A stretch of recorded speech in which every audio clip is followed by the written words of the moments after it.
Hello friends, नमस्ते, सत श्री अकाल, आदाब। आज लेके चलूँगा आपको पूना से लोनावाला बाया रोड। दोस्तों, सबसे पहले मैं जाता हूँ अपने होटल से, एक स्टेशन है मेन मंडई, और जैसे कि उसको मंडी बोलता है, मंडी से एक मेट्रो पकड़ता हूँ और निकल पड़ता हूँ अपने सफ़र के लिए। और ये सफ़र मेरा पहले पहुँचेगा नेगड़ी। प्यारे दोस्तों, पहले तो मेरे को जिसको मैं मिलने जाना वाला हूँ, जो हमारे बिजनेस की पार्टनर बनने वाली हैं, एक मैडम ने फ़ोन किया और कहा कि शिवाजी नगर से 12:15 बजे एक लोकल ट्रेन चलती है जो लोनावाला के लिए आती है। और मैंने सोचा कि अभी तो 10:15 हुए हैं, क्यों ना बस से ही जाया जाए। तो उन्होंने सजेस्ट किया कि आपको नेगड़ी से बस मिल जाएगी, तो इसीलिए मैं ये ट्रेन से नेगड़ी तक जा रहा हूँ और फिर वहाँ से एक लोकल बस पकड़ता हूँ और चला जाता हूँ जी आगे लोनावाला के लिए। लेकिन फ़िलहाल ट्रेन में बैठा मन में विचार कर रहा हूँ कि आज शनिवार है, तो क्या शनि हम पे भारी होगा, या कुछ ऑर्डर वगैरह फैच होंगे, या कुछ हमारी उससे डीलरशिप की बात होगी, बिजनेस की बात होगी, या फिर ये ट्रिप ऐसे ही खाली वेन में जाएगा या फिजूल में जाएगा जी। इसी कश्मकश में सोचता हुआ मैं ट्रेन से उतर के आगे आ जाता हूँ आउटर उसके निकलने के लिए।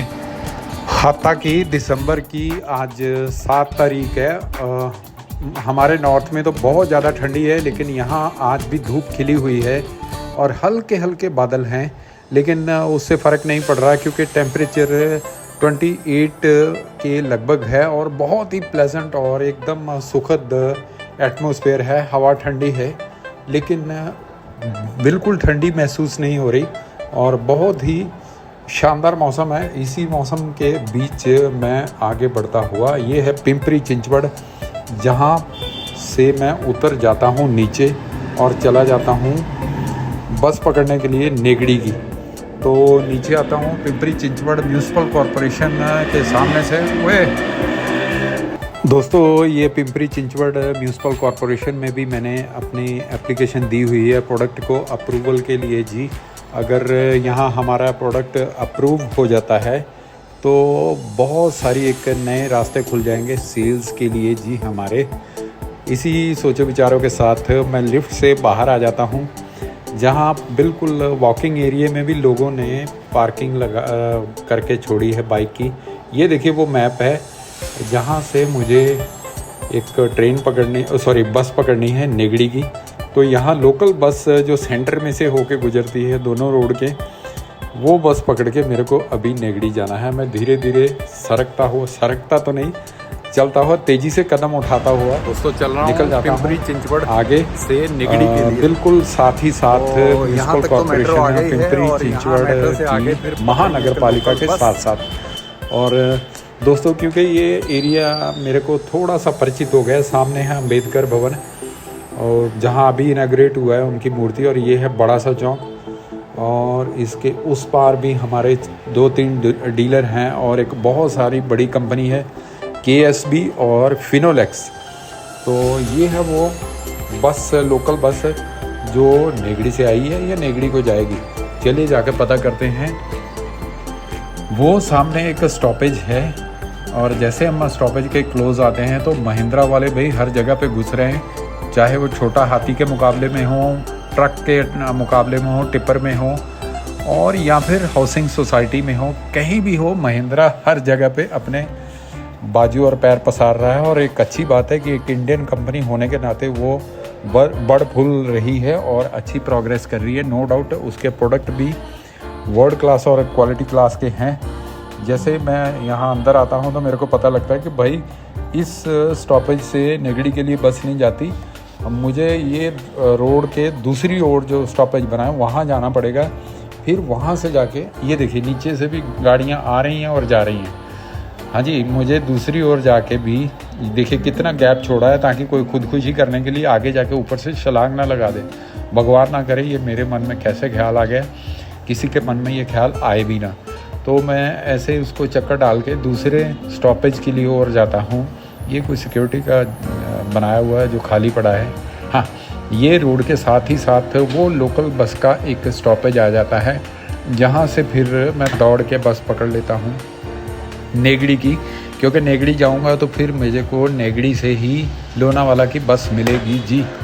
देखिए दोस्तों, एक बड़ी ब्यूटी है इस रोड की, जैसे कि गर्मियों में जून जुलाई में बहुत ज़्यादा गर्मी पड़ती है, एकदम पसीने छोड़ने वाली, लेकिन रोड बनाने वाले ने प्लांटेशन किस हिसाब से की है कि पत्थरों के बीच भी वृक्ष उगाए हैं और ये रोड इन्हीं की वजह से ठंडा। वो देखिए ऊपर से मेट्रो जा रही है भाई, क्या वाह क्या बात है भाई, रोड और रेल का क्या संगम है। ये अब इस जगह पे देखते ही बनता है, ज़मीन में रोड जा रही है और आसमान के ऊपर रेल जा रही है। पहले तो उल्टा सुनते थे कि फ्लाईओवर के रूप में रोड ऊपर जाती है और रेल नीचे जाती है, लेकिन आज ये ऊपर जाती हुई भी देख ली है। इन बिटवीन मैं थोड़ा नज़दीक कदम उठाता हुआ उस बस स्टॉप पिंपरी चिंचवड़ के बस स्टॉप पे, लोकल बस स्टॉप पे आ जाता हूँ और वहाँ से इधर उधर झांकता हुआ उसके कैबिन के अंदर घुस जाता हूँ। इन बिटवीन मेरे को पीछे से बस की आवाज़ आ गई है जी, तो दोस्तों भागें कहीं ये बस उधर ही जाने वाली नेगड़ी की ना हो, तो फटाफट जाके उसको कैप्चर कर लेंगे जी। और वो देखिए एक वहाँ से बस आ भी गई है भाई, भागो भाई जल्दी। ये मैं आ गया हूँ नेगड़ी, अब उतर गया हूँ दोस्तों। भीड़ भड़के वाली बस थी, इस वजह से वहाँ वीडियो नहीं बनाया। तो नेगड़ी के जैसे फ्लाईओवर के नीचे आता हूँ तो दोनों तरफ खाने पीने के इस तरह से वेज और नॉन वेज के स्टॉल हैं कि बंदे की लार टपक ही जाए और बंदा ना करते हुए भी सोचे कि यार कुछ ना कुछ, चाहे मोमो खा ले, कोई टिक्की खा ले, कोई छोले भटूरे खा ले, कोई नान खा ले, या फिर कोई साउथ इंडियन डोसा खा ले, या इडली खा ले, या फिर सांभर वड़ा खा ले। कुछ ना कुछ वो चटन करने को उसका यहाँ आने के बाद मन करता है। लेकिन मैं अपना मन जो है उसको पूरे, देखिए पूरियाँ कैसे सजा के रखी हुई हैं, अपने मन को पूरे रस्से के साथ काबू करता हुआ कि नहीं नहीं भाई, अभी तुमने ब्रेकफास्ट किया, थोड़ा आगे बढ़ते चले जाओ, काम कर लो फिर देखेंगे जी।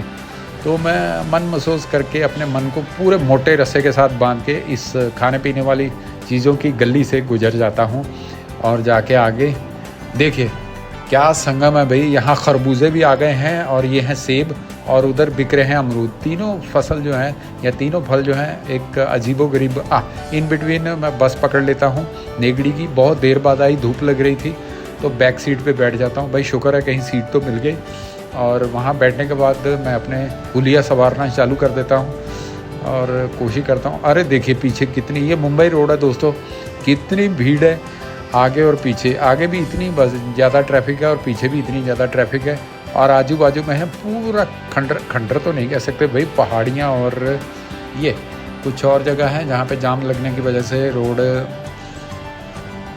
थोड़ा सा बसेस हल्की चलनी पड़ी। देखिए बहुत खूबसूरत पहाड़ियाँ, दिल करता उतर के इनका नज़ारा ले लिया जाए, लेकिन यहाँ खाने पीने वाले कोई फल नहीं है, बस ऐसे सूखी पहाड़ियाँ ही हैं। लेकिन ये है कि हवा बहुत तेज़ चल रही है, और इटसेल्फ हवा का मज़ा लेना भी अपने आप में एक बहुत बड़ी बात है भाई। तो इसी सोचो विचारों के साथ ये मैं इधर उधर पहाड़ियाँ और साइन बोर्ड को देखता हुआ आगे बढ़ता चला जाता हूँ जी। दोस्तों मेरी बस के जो विंडो है उसमें शीशा या ग्लास जो लगा हुआ था वो रिमूवेबल नहीं था, या सरक नहीं सकता था आगे पीछे। इस वजह से आपको ये वीडियो में कहीं कुछ धुंधलापन और कहीं साफ दिखाई देता होगा। देखिए समुद्र का किनारा नज़दीक होने की वजह से कैसे बादलों की जो अकेली टोलियाँ हैं उन पे जैसे धूप पड़ती है तो किस तरह से वो चमक उठती हैं, वो जो देखते और ही ज़्यादा हसीन और ख़ूबसूरत दिखती हैं। ये है बहुत बड़ी प्रतिमा गणेश जी महाराज की, जो ऐसा लगता है कि साक्षात विराजमान हो गए हैं वहाँ ऊपर पहाड़ी के ऊपर, और हम फंस गए हैं बिल्कुल जाम में। जाम क्यों लगा है? शायद यहाँ आगे टोल प्लाज़ा है, इस वजह से जी। ये है toll plaza. Toll plaza cross करने के बाद थोड़ी बस को सांस आई है ट्रैफिक की, और देखिए वो दूर दूर तक पहाड़ियाँ नज़र आ रही हैं। दोस्तों एक चीज़ तो अच्छी नज़र आती है कि पहाड़ियाँ हैं, लेकिन यहाँ इस एरिया को अभी आबादी बची हुई है, यहाँ आबादी नहीं आई है। यहाँ शायद इसके 2-3 कारण हो सकते हैं कि ज़मीन या तो बहुत ज़्यादा महंगी रही होगी, या फिर यहाँ पानी पीने के लिए कोई समस्या रही होगी, इसी वजह से लोग यहाँ आके बसे नहीं, या फिर बसे होंगे, ये मेरे को आभास नहीं हो रहा है। क्योंकि ये मैं पहली बार भी कई बार इस रोड पे आगे पीछे इधर उधर मुंबई टू पूना ट्रैवल किया हूँ, लेकिन पर्सनली पूना से लोनावाला आज मैं पहली बार जा रहा हूँ। इतने डिटेल से ब्रीफ में देख रहा हूँ, पहले तो लेट के ही लपट के ही निकल जाता था, तो आज कुछ आंखें खोल के इधर उधर देखता हुआ मैं आगे बढ़ता चला जाता हूँ। बहुत हैवी ट्रक हैं और बहुत हैवी यहाँ रास्ते में रेस्टोरेंट कम बार हैं और किसी चीज़ की कमी नहीं है दोस्तों। और ऐसा देश है जहाँ आपका जी करे, जेब में पैसा हो तो जो मर्ज़ी खरीद लो। देखिए कितने बढ़िया सामने ट्रिपल स्टोरी घर बने हुए हैं, शायद ये किसी परिवार के हैं या फिर वैसे बेचने के लिए किसी ने बनाए होंगे। बहुत ही खूबसूरत है भाई। तो इन बिटवीन आगे आ जाता हूँ, फिर एक आ जाती है टोल प्लाज़ा और वहाँ पे साइन बोर्ड पढ़ता हूँ मोदी जी का, एक हैं तो सब नेक हैं, कुछ ऐसा करके। इन बिटवीन दोस्तों मैं लोनावाला से फिर वापस आता हूँ और एक जगह आती है फिर काम सेठ शायद, और वहाँ पे ये भाई साहब थे, ये उस मैडम के हस्बैंड हैं।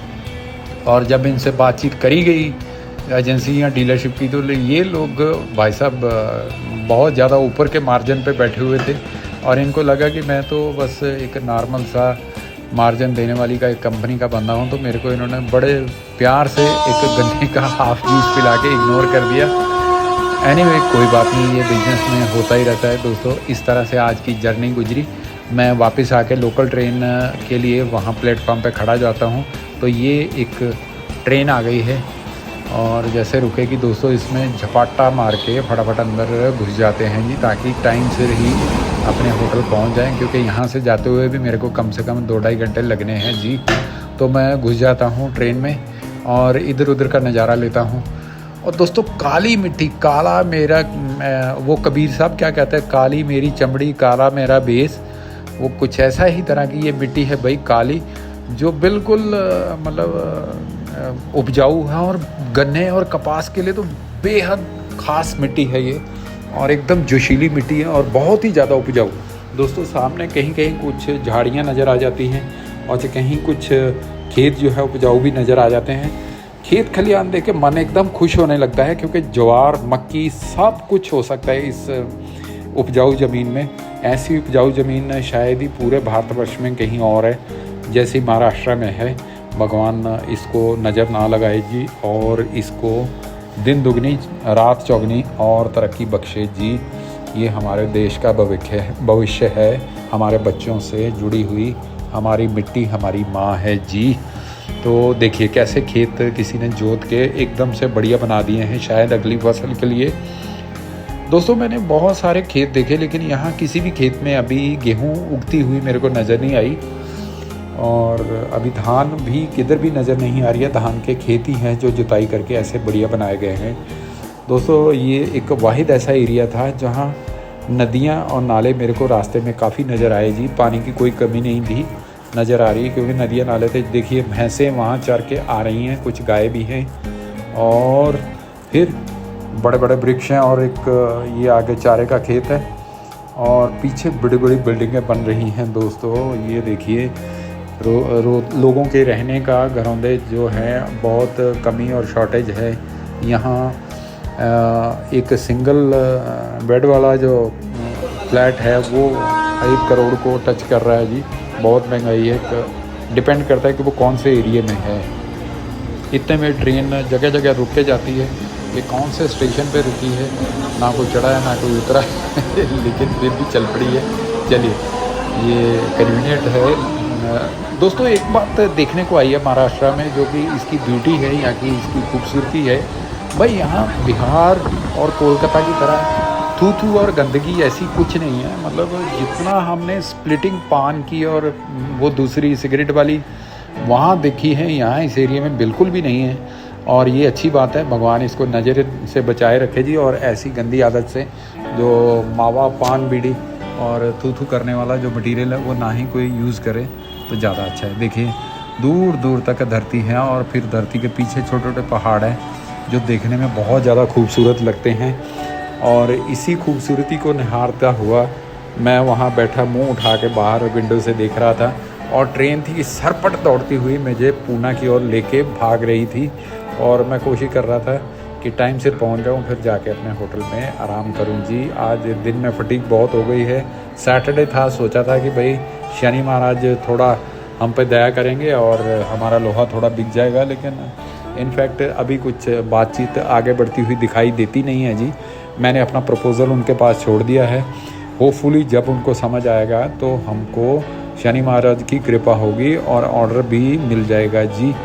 ये मिलने मिलाने में कुछ बात बनी जाती है, तो उम्मीद है कि हमें भी कुछ बात बनती हुई नज़र आएगी जी। चलिए, अच्छी बात है जी। प्लेटफॉर्म पे जगह जगह पे पानी पीने की सुविधा, लैट्रिन बाथरूम की सुविधा बिल्कुल दी गई थी जी। और बहुत ही साफ़ सुथरे और नीट एंड क्लीन प्लेटफॉर्म थे। हालांकि इंफ्रास्ट्रक्चर वहाँ पे अभी डेवलप होना बाकी है। देखिए दोस्तों, शाम होने को चली है, धूप डल रही है, सर्दियों के दिन है, लेकिन एकदम क्लियर विजिबिलिटी है। दूर दूर तक कहीं कोई धुंध नहीं, फॉग नहीं है। बंदा एक निगाह से हज़ार किलोमीटर तो नहीं, कम से कम 100-150 किलोमीटर दूर तक तो वो देख ही सकता है, ऐसा मैं गेस कर रहा हूँ जी। शायद हमारी ट्रेन ना किसी ऊपर की पहाड़ी एरिया में चल रही है। देखिए, बहुत मंजिला इमारतें नज़र आ जाती हैं जो रहने के लिए बनाई गई हैं। लगता है कि हम थोड़ा थोड़ा पूना के नज़दीक पहुंच गए हैं जी। अभी जैसे ही थोड़ा और आगे आते हैं तो रास्ते में हमें यहाँ ट्रेन के आजू बाजू तो हमें कोई रेस्टोरेंट नज़र आया नहीं, लेकिन ये है कि सुनसान खेत और मतलब आबादी वाला जो पीछे एरिया है वो छोटे छोटे वो दिखाई देते हैं। लेकिन रेलवे ट्रैक के बिल्कुल आजू बाजू कहीं हमें कोई बसा हुआ गांव नज़र नहीं आया जी। इनफैक्ट ये देखिए, अभी हम किसी और प्लेटफॉर्म पे आ गए हैं और यहाँ से चलते हुए फिर ट्रेन थोड़ा स्पीड पकड़ लेती है। ये भाई साहब मुंह उठा के बाहर देख रहे हैं, शायद इनको अभी उतरना है और मत्थे पे बल पड़े हुए हैं। शायद टेंस है कि यार फटाफट घर पहुँच जाए, बीवी के लिए कुछ लेके जाना है या बच्चों के लिए कुछ लेके जाना है। मन में पता नहीं कितने सवाल होंगे इनके, जैसे कि मेरे हैं। देखिए कितनी पब्लिक है यहाँ। आज सैटरडे है, सब लोग छुट्टी करके अपने घरों के लिए जा रहे हैं। दोस्तों, मैंने भी अपने बिजनेस की कोशिश की, लेकिन वो कोशिश करने के बाद मैं वापस अपने होटल आ जाता हूँ। Thanks for watching my video. Bye bye ji, मिलता हूँ जल्दी अगले वीडियो में जी।